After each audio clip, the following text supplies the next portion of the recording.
kelebihanmu. Kau dipanggil, kau dipakainya. Bila engkau dapat, itu karunia-Nya. Bila engkau punya semua daripadanya, semua karya anugerah-Nya diberikannya pada kita. Semua anugerah-Nya bagi kita bila engkau dipakainya.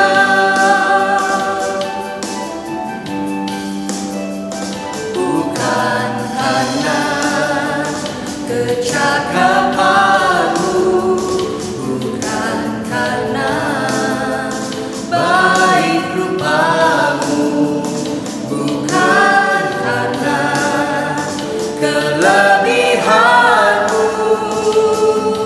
Kau dipanggil, kau dipakainya. Bila engkau dapat, itu karunia-Nya. Bila engkau punya semua daripadanya, semua karena anugerah-Nya diberikannya pada kita.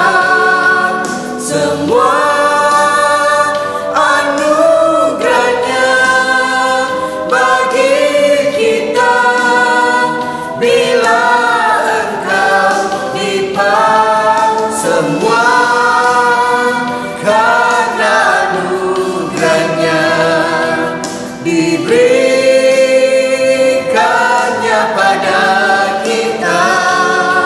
Semua anugerah-Nya bagi kita bila engkau dipakainya. Bila engkau dipakainya.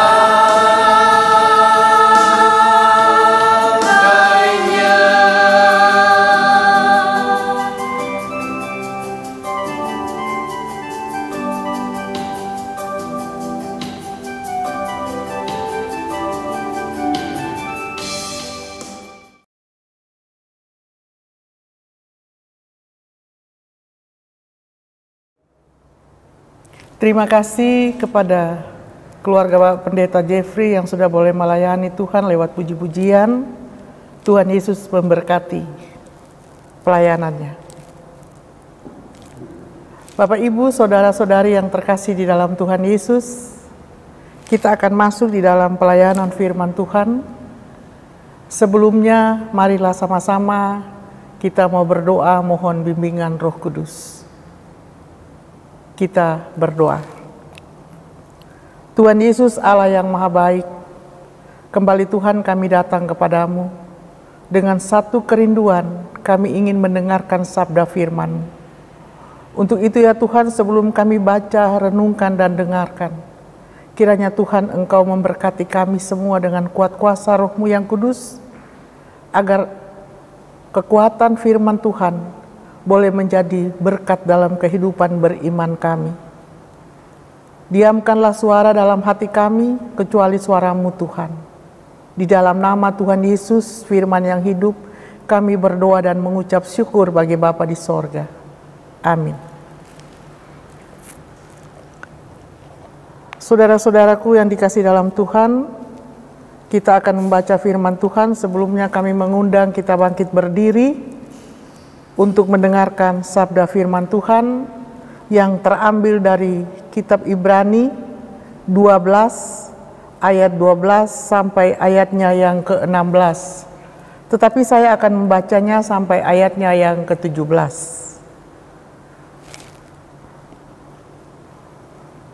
Demikianlah pembacaan Alkitab.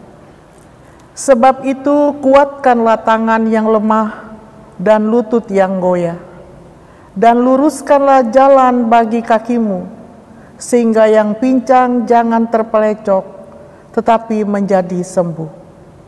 Berusahalah hidup damai dengan semua orang, dan kejarlah kekudusan, sebab tanpa kekudusan tidak seorang pun akan melihat Tuhan. Jagalah supaya jangan ada seorang pun menjauhkan diri dari kasih karunia Allah, agar jangan tumbuh akar yang pahit, yang menimbulkan kerusuhan dan yang mencemarkan banyak orang. Janganlah ada orang yang menjadi cabul atau yang mempunyai nafsu yang rendah seperti Esau, yang menjual hak kesulungannya untuk sepiring makanan. Sebab kamu tahu bahwa kemudian ketika ia hendak menerima berkat itu, ia ditolak sebab ia tidak beroleh kesempatan untuk memperbaiki kesalahannya, sekalipun mencarinya dengan mencucurkan air mata. Berbahagialah semua orang yang mendengarkan firman Tuhan dan melakukannya. Terpujilah Tuhan Yesus. Haleluya.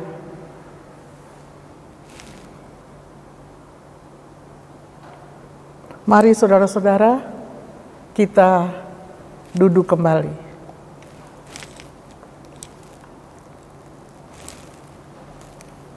Shalom, Bapak Ibu, saudara-saudari jemaat Tuhan yang sangat Tuhan Yesus kasihi.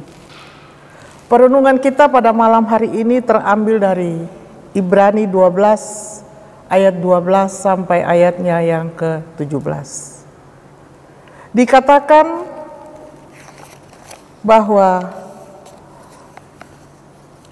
nasihat dan keteladanan dibutuhkan orang untuk bisa bersikap dengan benar di dalam kehidupannya. Penulis surat kepada orang Ibrani ini menjadikan iman sebagai dasar penting dalam menjalani kehidupan. Ibu bapak saudara yang dikasihi Tuhan, kalau kita membaca dari ayat yang ke-12, dikatakan, sebab itu kuatkanlah tangan yang lemah dan lutut yang goyah. Bacaan kita malam ini memberi kesan bahwa ada pergumulan yang dihadapi oleh para pembaca. Surat yang mendorong mereka harus menunjukkan sikap sebagai pengikut Kristus. Ibu bapak saudara yang dikasihi dalam Tuhan Yesus, kalau kita melihat dikatakan kuatkanlah tangan yang lemah dan lutut yang goyah. Bagaimana kehidupan kita sebagai manusia kalau kita mempunyai tangan yang lemah? Berarti kita tidak bisa untuk bekerja. Kalau kita mempunyai lutut yang goyah, berarti kita tidak mampu untuk berdiri. Kita tidak mampu untuk berjalan. Tetapi di sini dikatakan bahwa kuatkanlah. Berarti mau tidak mau kita sendiri yang harus berpaksa untuk menjadi sehat. Dalam arti kata, kuatkanlah tangan yang lemah dan lutut yang goyah. Itu berarti satu perumpamaan bahwa kita mempunyai satu pergumulan yang sangat berat. Tetapi di sini kita hanya bisa berhubungan dengan Tuhan dan kita memohon kekuatan pertolongan daripada Tuhan, sehingga kita dapat menjalani kehidupan ini walaupun penuh dengan tantangan dan pergumulan. Bapak, Ibu, saudara-saudari yang dikasihi dalam Tuhan, teks ini memiliki kemiripan dengan Yesaya. Di dalam Yesaya 35 ayat 3, konteksnya adalah penguatan terhadap orang-orang di pembuangan yang kehilangan pengharapan. Mereka merasa hidupnya hanya sebagai orang buangan atau bangsa yang tertindas. Namun demikian, Yesaya mengingatkan untuk menguatkan tangan yang lemah dan kaki yang goyah, karena Tuhan akan menolong mereka dari pembuangan. Kalau Tuhan sanggup menolong Israel dari pembuangan, Tuhan pun sanggup menolong kita semua dari kehidupan yang penuh dengan pergumulan. Siapa di antara kita yang tidak ada pergumulan, saudara? Setiap rumah tangga, setiap pribadi anak-anak Tuhan pasti penuh dengan pergumulan. Yang Tuhan izinkan itu terjadi dalam hidup kita, sehingga kita merasa bahwa kita sudah tidak sanggup untuk keluar dari zona ini. Kita sudah tidak sanggup untuk bisa berjalan lagi. Kita patah semangat, kita putus asa. Tetapi kita boleh bersyukur kepada Tuhan karena pada malam hari ini, lewat perenungan kita di dalam Ibrani 12 ayat 12 dikatakan, kuatkanlah tangan yang lemah dan lutut yang goyah. Dan luruskanlah jalan bagi kakimu, sehingga yang pincang jangan terpelecok, tetapi menjadi sembuh. Ibu bapak saudara yang dikasihi dalam Tuhan, ada begitu banyak kiasan di sini, yaitu tangan yang lemah, lutut yang goyah, dan jalan yang pincang. Kehidupan manusia itu penuh dengan berbagai hal, penuh dengan pergumulan yang diartikan dengan hal-hal yang tadi kita baca. Tetapi dalam hal ini kita harus tetap berharap bersandar pada Tuhan. Kita melihat bagaimana waktu Israel itu, zaman Israel itu mereka berperang melawan Amalek, dan Musa itu mengangkat tangannya sehingga kemenangan terjadi bagi orang Israel. Kalau tangannya lemah dia turun, Israel kalah.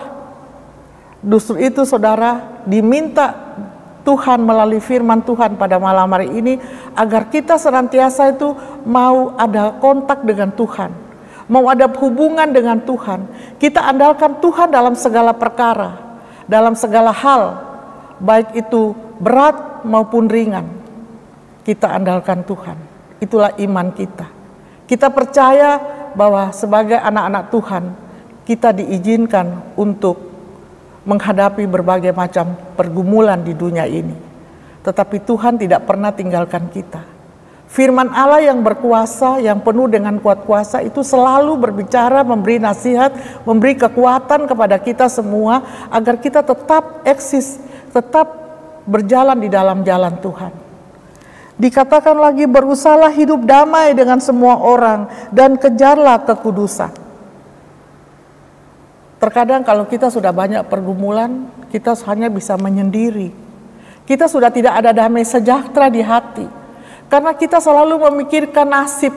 Kita selalu memikirkan hal-hal yang membuat kita sendiri merasa takut.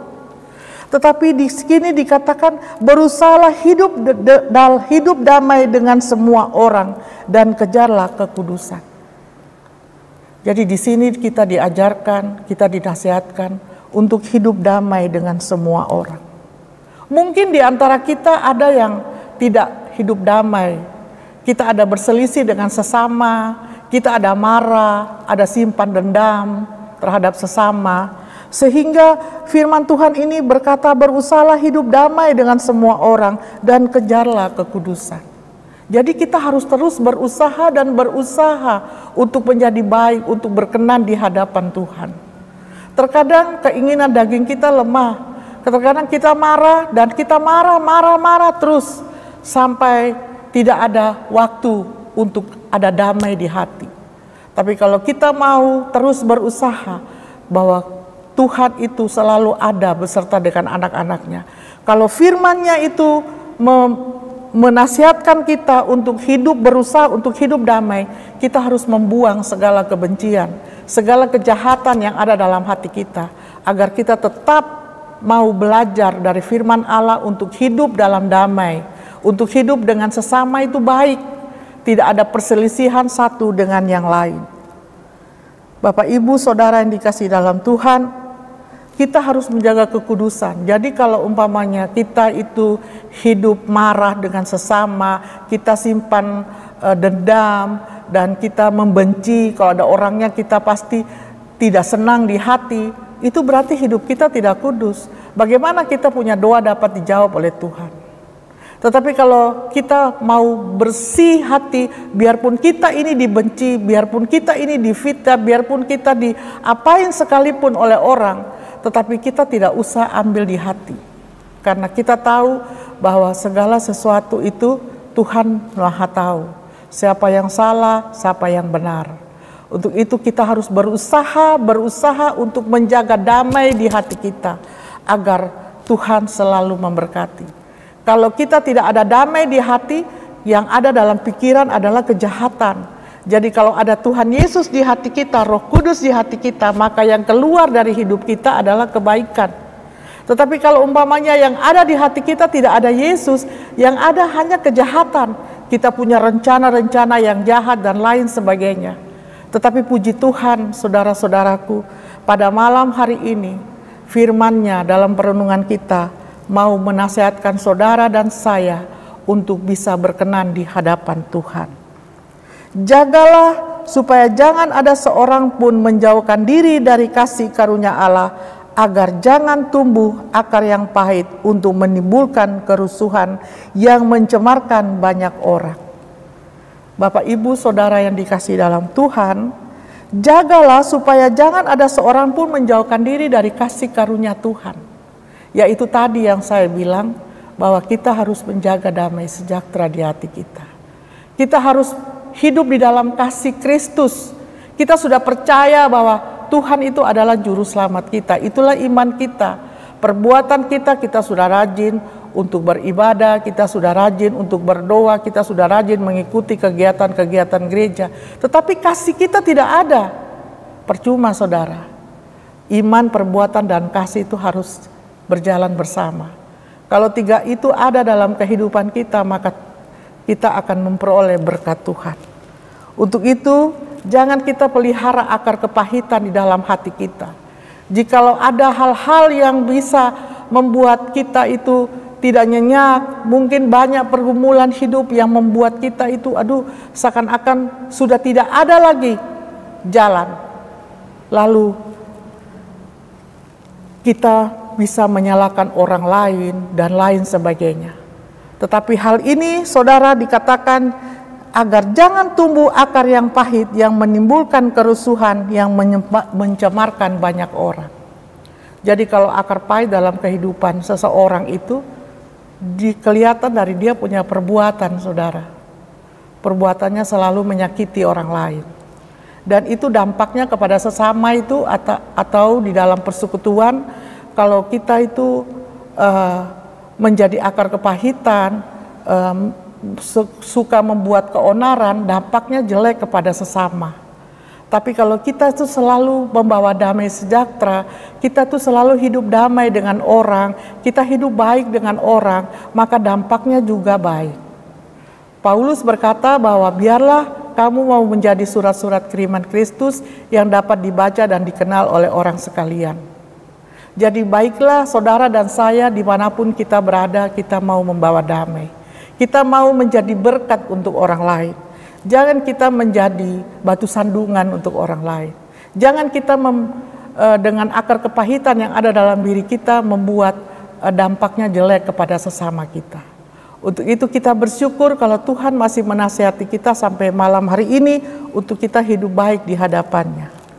Bapak, Ibu, Saudara yang dikasihi dalam Tuhan, jangan ada yang menjadi cabul atau yang mempunyai nafsu yang rendah seperti Esau yang menjual hak kesulungannya untuk sepiring makanan. Kita sama-sama tahu cerita tentang Esau. Dia menjual hak kesulungannya demi sepiring kacang merah.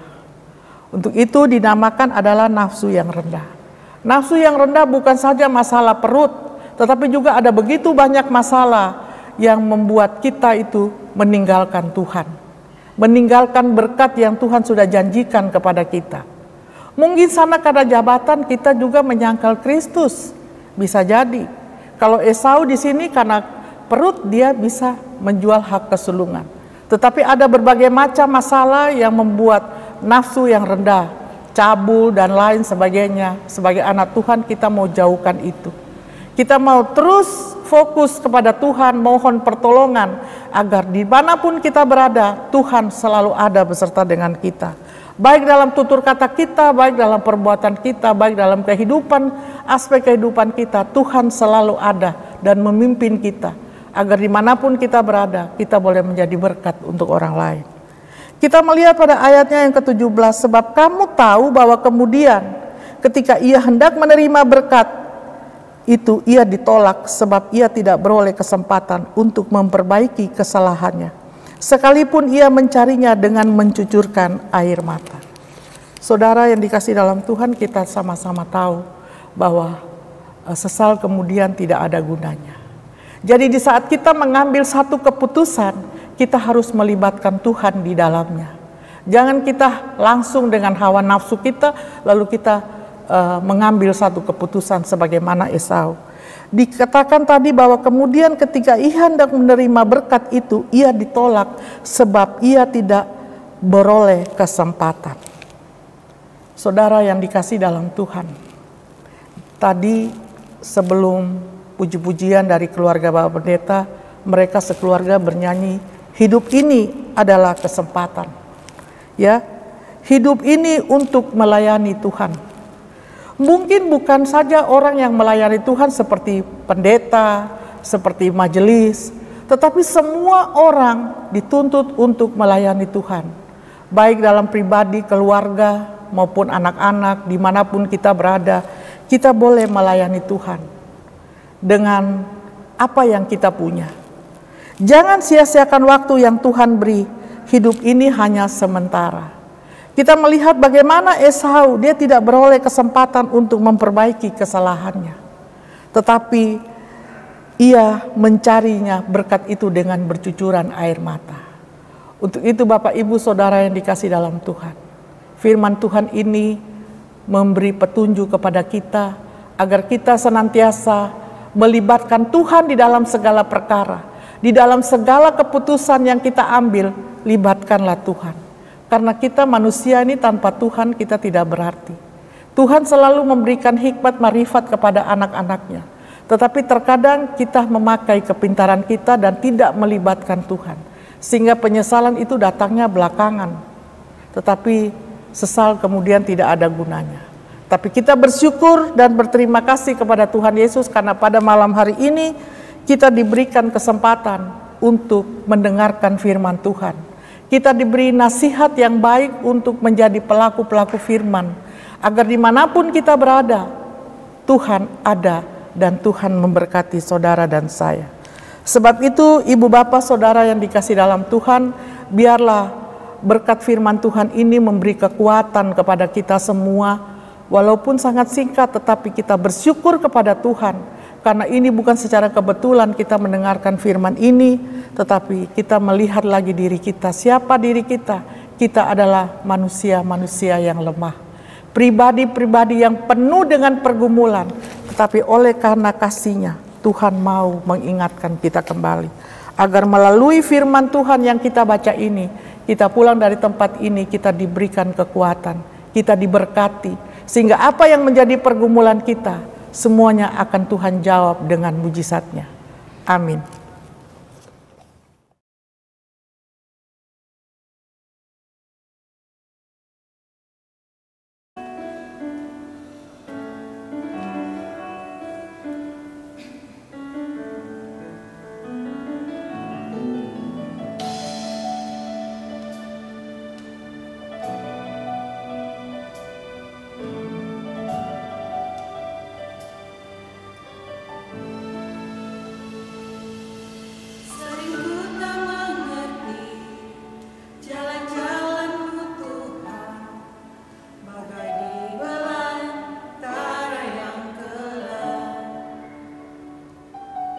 Tanpa